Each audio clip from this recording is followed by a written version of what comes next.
Maulan, naririnig niyo ang patak ng ulan. Magluluto tayo ng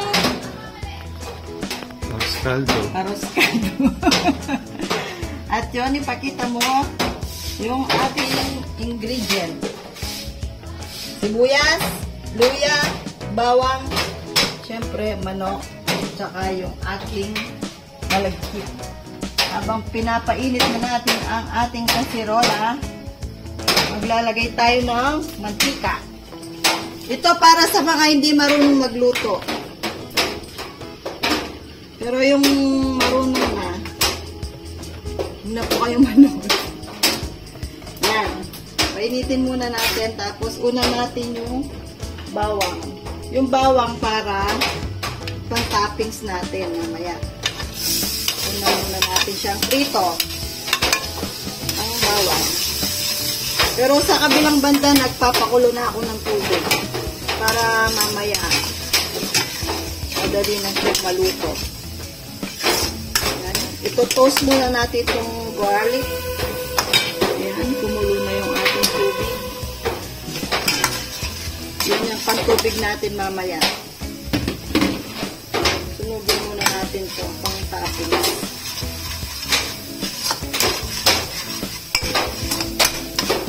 Brown na ating bawang. Kukuha tayo, lilipat natin dito. Mamaya ito pang toppings. Pang toppings natin yan. Tapos dagdagan natin ng konting mantika. Konti lang. Yan, nasunog na ating bawang. Tapos sibuyas.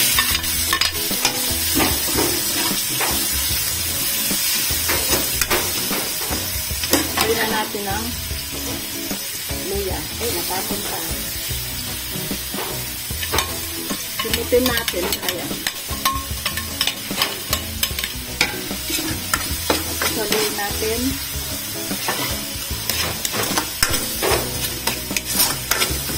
Hanggang lumabas yung lasa ng sibuyas at saka luya. Masarap, maraming luya.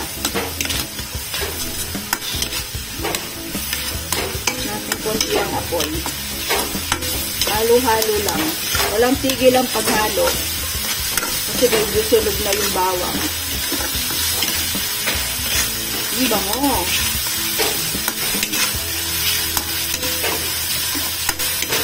Dahil lumabas na yung amoy ng luya at sibuyas, lagay na natin yung ating manok.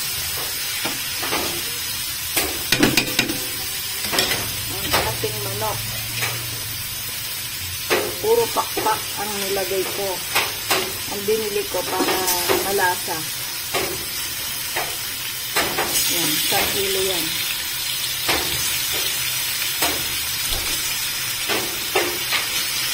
Ang dami. Tapos, saluin natin.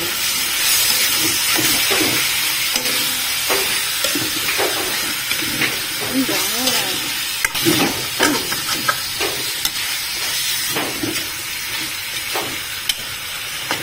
Magalaw yung kaldero.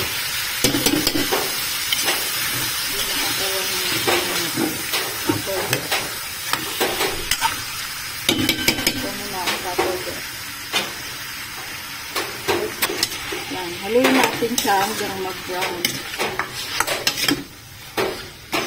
Halo-halo. Ang bango.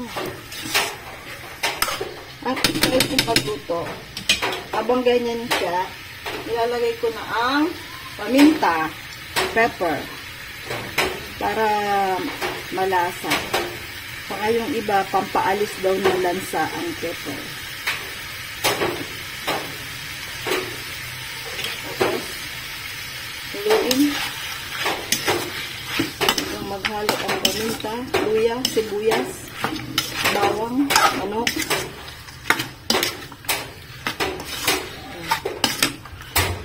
Ayan muna brown yung manok. Halo muna natin, baka magtunog sa ilalim. Tayo natin maluto ang manok. Tapos, habang ganyan siya, ako, yung style ko, nilalagyan ko na ng patis. Para may lasa yung manok. Yan.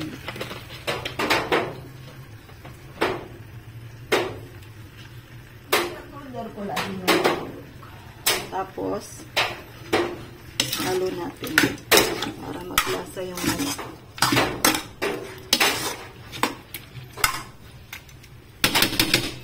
Tikpan natin ulit. Tikpan natin ulit, mamaya ulit. Palutuin muna natin nung maalis yung dugo. Tingnan na natin kung pwede na. Yan. Bango. Pwede na. Naalis na yung dugo-dugo ng chicken. Naalis na yung lansa. Tapos, lagay na natin na ang ating malagkit. Ito, 1 kilo lang siguro.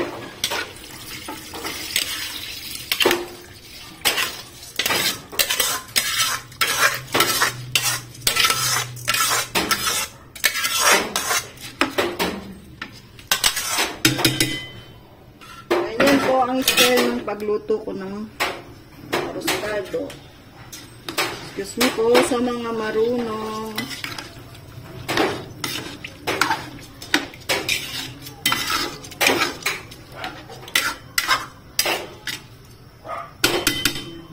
Bago ko takpan, ilagay ko na itong pinakulo kong tubig kanina.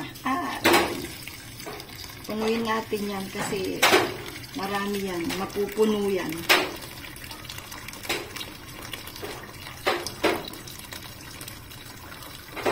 Yan.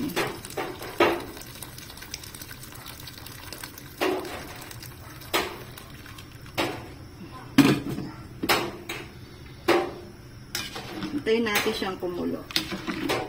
Pan muna natin siya ulit.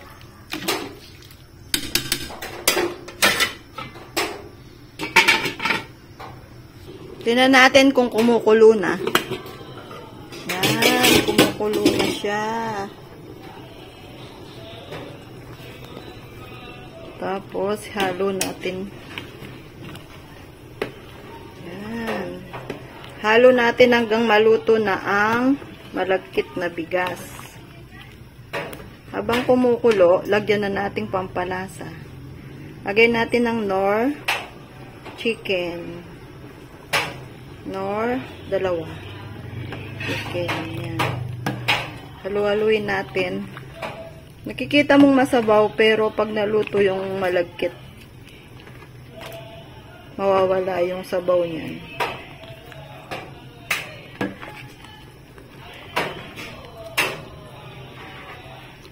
Halo-halo lang. Kung sigurong 20 minutes bago maluto yung malagkit.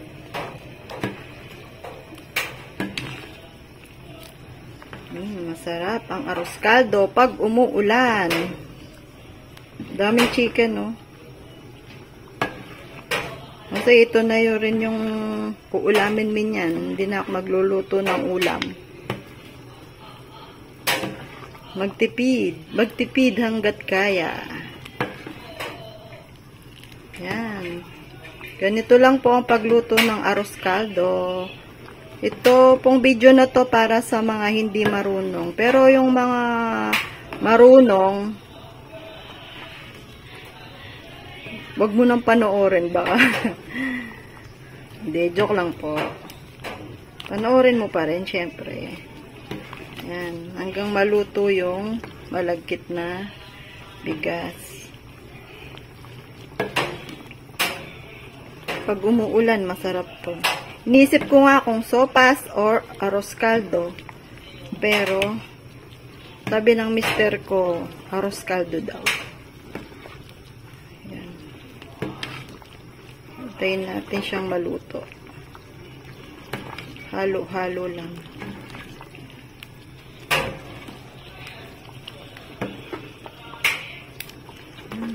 puro laman ay pakpak ng manok. Arroz caldong pakpak ng manok. Gustong gusto ito ng mga bata. Hindi na magkakanin yan. Ito na. Tanghalian, hapunan, merienda, all-time favorite, arroz caldo. Halu-haluin muna natin hanggang maluto yung malagkit na bigas.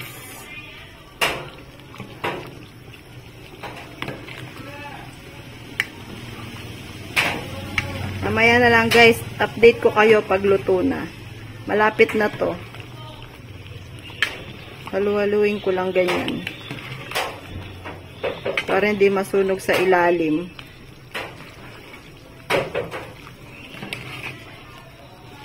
Mamaya na lang guys. Yan. Tingnan natin kung luto na ang ating arroz caldo. Yan. Luto na ang ating arroz caldo. Luto na ang malagkit. Yan ang nagawa ko sa 1 kilong malagkit tsaka 1 kilong manok. Kung napapansin nyo guys, medyo may sabaw. Mamaya niya matutuyo. Tsaka si Hans, ganyan ang request niya. Gusto niya masabaw. Kayo na bahalang mag-adjust guys kung kulang sa alat. Lagyan nyo ng patis. Masarap patis. Yan guys, luto na.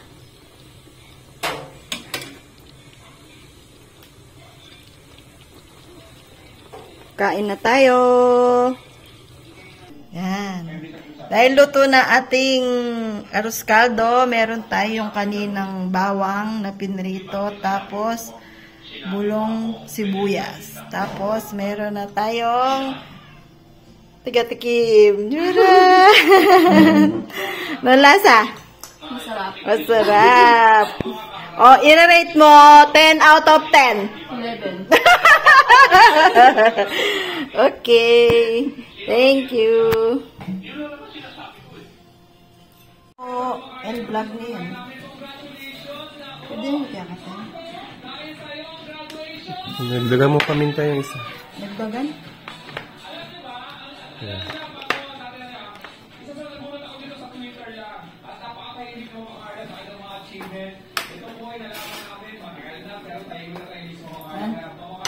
Ano po? Kain?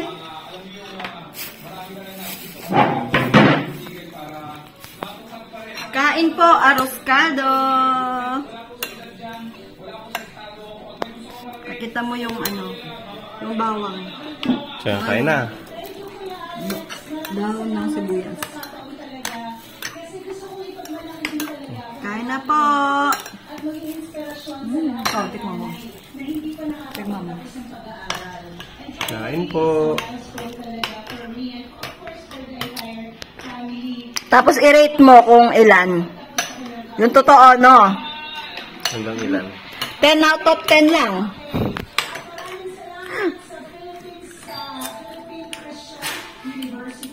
Sarap. Sarap? Pwede na? Kain po! Ingat po lahat! God bless!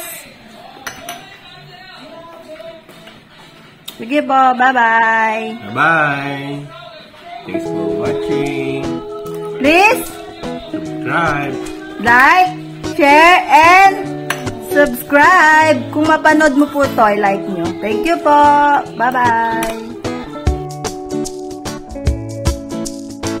Super duper sarap kasi naubos ko na.